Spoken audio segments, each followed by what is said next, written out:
Hey everyone, so I'm just going to be briefly ranking all Linkin Park albums from, in my opinion, the worst to the best.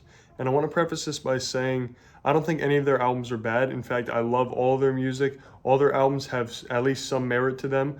And even though I'm putting some of the albums in last place, that doesn't mean I hate them. And I think all their albums are good. So let's get started with number 8. So number 8 in last place, it was kind of hard to choose, but I think I'm going to have to go with The Hunting Party.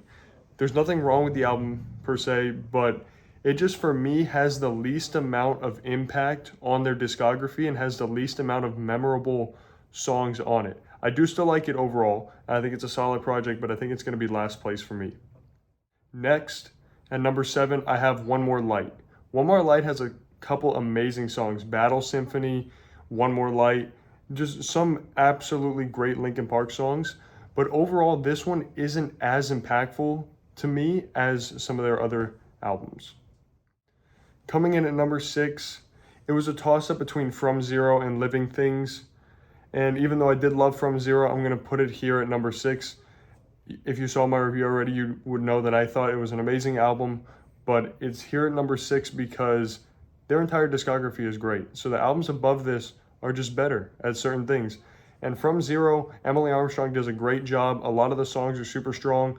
So being here at number 6 is not a discredit to the album at all. I think it's great. And that leads us to number 5, which is Living Things. Talk about insane artwork, by the way. This cover is amazing. And all of Linkin Park's album covers are really, really good, except for maybe One More Light. Not a big fan of that one. But I love their album covers, and this is definitely one of their best, if not their best. Living Things has some really good songs. One of my favorite songs by Linkin Park, Castle of Glass, and Lost in the Echo, great songs. And the reason it's here at number 5 is because, as the same ones below it, the top albums are impactful and some of the most genre-defining albums, and that's really the only reason why they're ahead. Now, number 4, I have A Thousand Suns, and this is my favorite album conceptually because I think the whole atomic bomb aesthetic of this album is really cool, and the songs flow together nicely. There's a lot to remember. Iridescent is a super cool song, and altogether, just love this one. Now, number 3. Number 3 is going to be Minutes to Midnight for me. And I know a lot of people don't like this album or they have problems with it. I personally love the album. My favorite song of Linkin Park is Shadow of the Day, and that's on this album, so it has to be elevated a little bit. But I just think this album is a nice evolution from their first two. It's more of a subtle, mature approach, whereas their first two albums, they're more young, they're youthful, and they're angry. This one still has some of those tones, but it's a little bit dialed back, and I think it makes for a nice listening experience. Now, the hardest choice on the entire list was, do I put Hybrid Theory at number 1 or do I put Meteora at number 1?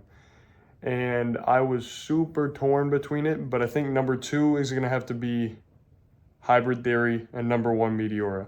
So number 2, Hybrid Theory, it's super raw, super gritty, super impactful, very angry at times, and I love the album. There's so many amazing songs on this album, and this is probably the album that a lot of people would put at number 1, and I almost did because it is truly fantastic, but there's only one album that's better, and that is Meteora. Meteora is very impactful on the genre. This one and Hybrid Theory both are incredibly impactful, and I just like Meteora a little bit more, just a tiny bit more. I don't really know how to explain it, but there's just something about listening to the album from front to back that is slightly more impactful for me, and I enjoy just a little bit more. But both of these albums, I would obviously give a 10 out of 10. They're both fantastic. And thank you so much. That has been my review or my ranking of all Linkin Park albums from worst to best. Let me know in the comments if you agree or disagree what your ranking would be, and I'm curious to see.